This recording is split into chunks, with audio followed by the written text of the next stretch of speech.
Yeah, so the big new thing that they added was, I mean, they're always updating their search algorithm. It's like Google. Right. Google changes their algorithm all the time too.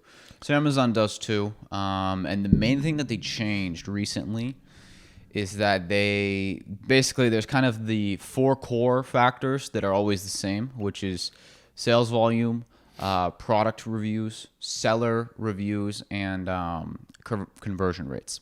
Those pretty much always the same. Those are always going to matter. But now one of the new factors that they're putting a little more emphasis on is external traffic. So they want to see your listings get basically traffic from outside of Amazon, not just within Amazon. And that will help boost organic rankings. And this is kind of ties into the bigger thing of, we've talked a lot about the next kind of 5-10 years of e-commerce. And one of the big trends that we've talked about for a while is like social commerce.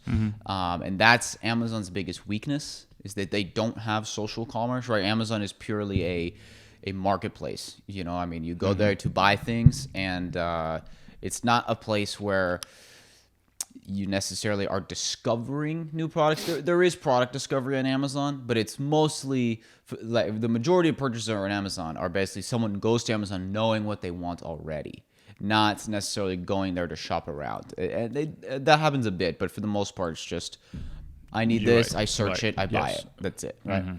But the other part of e-commerce that's massive, obviously, is the social commerce and the discovery part, and it's kind of like the mimicking of The like browsing, basically. of like going to a mall and browsing, looking around. Window shopping type thing. Right. And so that's Amazon's biggest weakness, in that they don't really have that. And so I think one of the reasons they're emphasizing the external traffic is because they're making their own kind of pushes towards social commerce. So they didn't work with influencers for a long time, or at least they did very little. Like, it was kind of very basic stuff.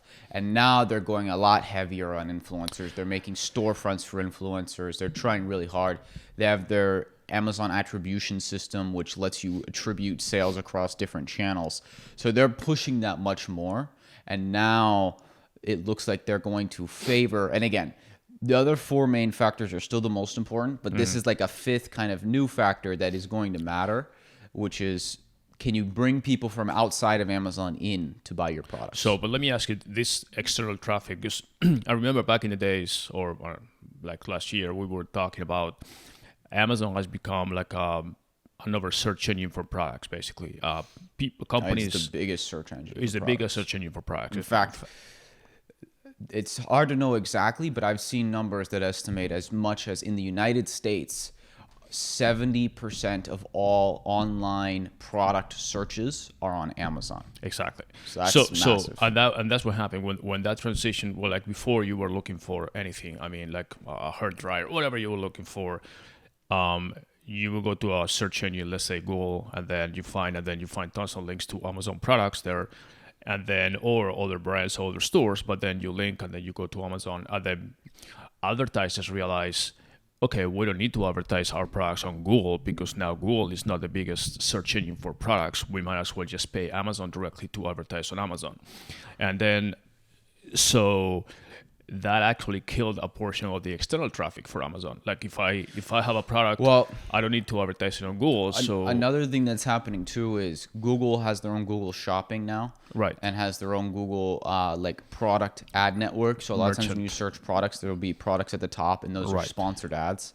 And one thing that Google's doing is to fight Amazon is, Amazon used to dominate Google search pages as far as SEO too, because Amazon SEOs the hell out of their site. And so they used to dominate the results page, and now not as much. And a lot of that is because you never know exactly what's going on, but basically Google is trying to not put Amazon first for search results for products anymore, because Google wants to promote their own Google Shopping.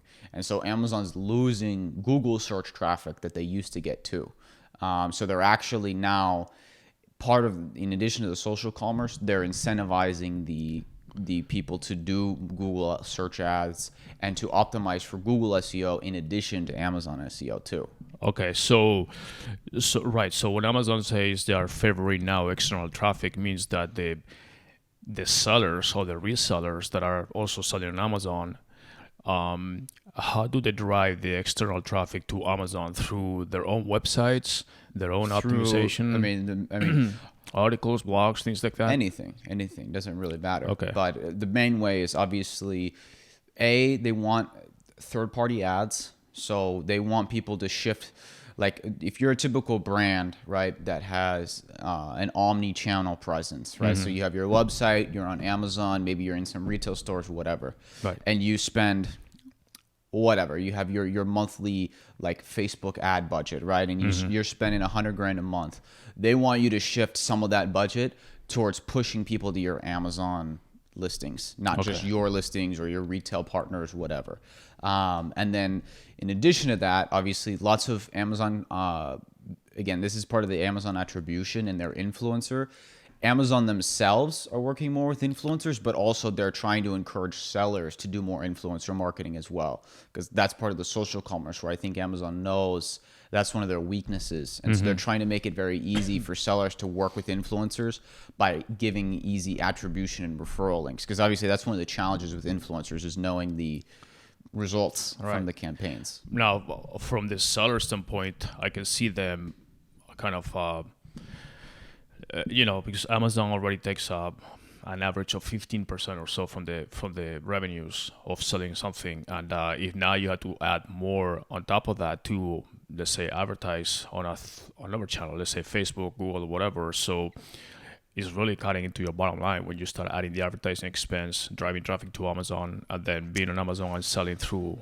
Yes, but also it evens out because this is for Amazon's organic rankings, and Amazon is a very competitive marketplace, and it's tough to win on Amazon. But when you do, and you rank organically for top keywords in your area, in your category, I tell this to clients all the time. I mean, the goal is to rank organically for these keywords, because that's when you print money. Because if you're ranking organically for a keyword that gets 5,000 searches a day, and you can get 10% of those to buy your product, you're doing 500 sales a day that cost you zero. Right, well, and that actually is one of the things that applies to all channels, basically. The same thing with like Google. Obviously, you pay to advertise your product with the goal that in the future that And that's person why becomes familiar with your brand, and then you organically get the same customer costing you zero. So that's the lifetime value of the customer. And that's why one thing that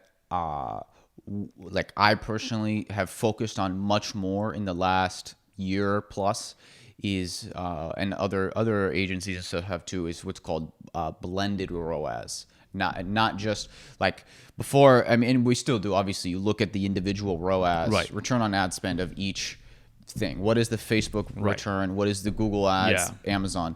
But the blended, and so for example, if you're looking at Amazon, you say, okay, our direct sales as far as direct advertising, maybe it's gone down. So maybe you were getting a 2.5 return, and now because you're spending more on Facebook and you're doing influencer, you're down to a 2x return. But because you've sacrificed there, but now you're ranking organically more, and you're getting an extra 50 sales a day for free. Now your blended ROAS used to be a 5x or 4x, and now it's a 7x, and that's worth and I agree with that. I mean, I always say that you have to look at the whole back thing. I don't even look at the specific channels where you pay. I always say before and after. Before advertising, you're getting X amount of sales. After advertising, because the attribution these days is so difficult to track. I mean, as much as especially now, even with the new Facebook updates, I'm sorry, the Apple updates for Facebook, for iOS and all that. So we can get lightly to that in a second. But the main thing is that the attribution on what they call now the touch points, which is how many times a customer or a potential buyer touches a company or an ad or a product before they actually buy it, and from how many different channels. Like you can see it on your cell phone, you can see it on your mobile basically, or email, and then you go on Google organic, then you see an ad, then you go back to Facebook, whatever. You have like multiple touch points, and then you go organically on your own just to review before you make the purchasing decision, whatever it is. And there are so many, even TV and things that are kind of hard to control the attribution, that you can't really say, oh, this thing actually did it. The attribution method is very is called, like you said, blended attribution as well. So you need to almost look at, before we invested X amount of money into advertising, marketing, whichever channel, we were making or selling this much, and after we're selling this much. And then you can always optimize each of the channels, but it's very hard to specify which one generate all the products. I mean, a billboard is going to be all branding, but maybe the billboard is the one that triggers the final purchase decision, whereas the billboard is not going to tell you, it's not going to be able to track anything, or even commercials on TV. Commercials on TV, you don't act on them right away. You watch them, and then finally you decide to do something. So, I mean, the bottom line with Amazon is I've pretty much never seen the investment it takes to get to rank organically on Amazon not pay off.